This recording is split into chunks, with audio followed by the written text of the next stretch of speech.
I pose the question to you, can they do this again? Can they go to the Super Bowl like this without another major, playmaker on the offensive side of the ball if it stands, status quo like it's been right now? That to me is the big question about the Chiefs going forward here. It's going to be difficult. Somebody's going to have to step up, or they're going to have to get somebody else. And the trade deadline is coming up in 2 weeks and 5 days. Mecole Hardman is available. The Jets have regarded him as the odd man out, right? And they're reportedly looking to move him. I don't know if the Chiefs would bring him back, but he at least has familiarity with the team, with the coaching staff, with the offense, with the playbook. It's an easier plug and play to bring back Mecole Hardman. Then you start looking around. Who else is out there that you could maybe swing a trade for? Would Devontae Adams want out in Las Vegas if they lose the next 3 games? Would the Raiders ever even consider trading him to the Chiefs? I think it would have to be a king's ransom for it to even begin to be a conversation. Mike Evans, is he going to be available in Tampa? The problem with the trade deadline is it's too early. Too early. And to even have the conversations now, 3 more games can change everything for a team. Definitely. You go 2-1, 1-2, 0-3, 3-0, or some combination, throw in a tie, who knows? We have a lot more data between now and the moment that the clock strikes 4 p.m. Eastern on Halloween and the window closes. So the Chiefs can look, but who are they going to find? Who is that guy that a team is willing to move? Who is that guy that they are comfortable plugging in? I mean, hell, they could have had Van Jefferson for what is the new ham sandwich trade in the NFL, a flip-flop of future 6th and 7th round picks. That's what the Falcons gave up, a 2025 6 to get Van Jefferson and a 2025 7. I mean, the Rams have, I don't want to go too far afield here, the Rams have, in the past couple of weeks, traded 2 second-round picks from 2020 for a flip-flop of a 7 and a 6. That's become the new, let's just move this guy on.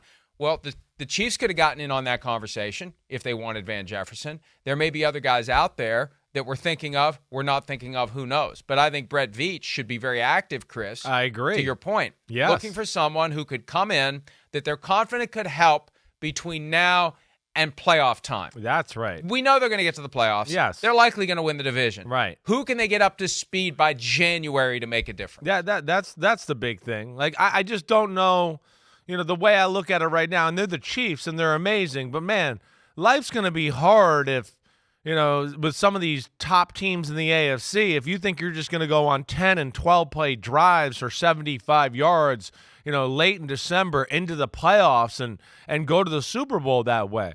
I don't want to say it's not possible. Anything's possible with that guy at quarterback and Andy Reid calling plays and coaching like that. I know that. But, that would be the way I describe their offense here through 5 weeks. Hard. It's hard work. Every drive is, he grinded it out. It was a lot of good throws. It was a good run by Pacheco. He made magic happen on 3rd down 2 or 3 times on the drive. He's still the greatest 3rd down quarterback in football. But, yeah, there's got to be something else there that, like we talk about all the time. It's Kelsey and Mahomes. It's Mahomes and Kelsey. What else in the pass game is there to scare you, to open up the field? Who can flip field position and make it a 4-play, 80-yard drive instead of all the work all the time? That, to me, is the thing I look at right now that's an issue. And you're right, Kadarius Toney's supposed to be that guy.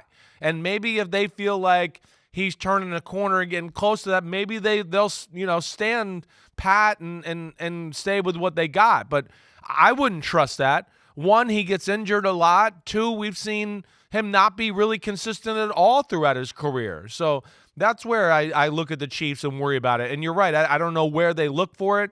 Van Jefferson's a good player, but they probably looked at it and go, we got a lot of Van Jeffersons here. We got guys like that. We need somebody a little more special, a little bit more of a difference maker that way. And I would think that's something they're going to look for here over the next 2 or 3 weeks. The problem is guys like that typically aren't available.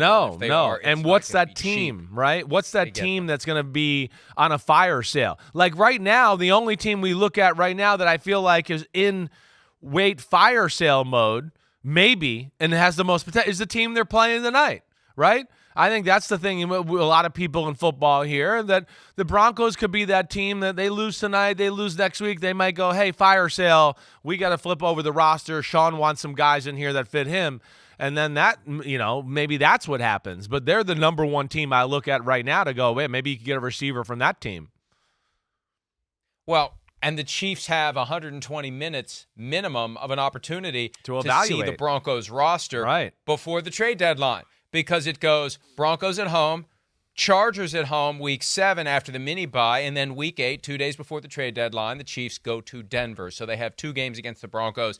If there is any inclination by Sean Payton to potentially move some guys, and he said earlier this week, we're not looking to trade guys, but we'll answer the phone, and that's what you have to say to have maximum leverage. You can't say everything must go, because then you get screwed in the trade compensation because they know you're too anxious to move guys. Hi, it's Mike Florio. Thanks for watching PFT on YouTube. Hit subscribe for the latest news and analysis from Pro Football Talk.